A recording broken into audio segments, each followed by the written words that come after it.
Asalaamu calaykum waraxmatullaahi wabarakaatu. Weligaaga yaysan ku muruggelin adduunyada wax aad heli weysay ama ay ku dhaafeen. Maxaa yeelay adduunyada ayaa waxa ah maalmo kooban ay tegayaan wax waliba.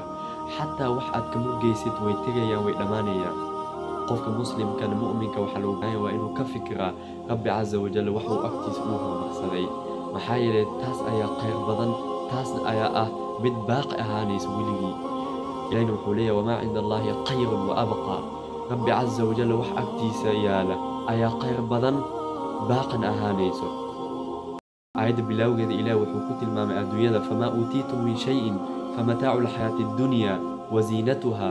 الدنيا وحل إذنسي وقروح وأن مال مكوبا حياة الدنيا أو مال مكوبا أي لمانا ما أهم قفك مسلم الدنيا وحا كوايي إني ممكلسو ما أنتاس وإنه مغل بكفكرة وما عند الله خير وأبقى.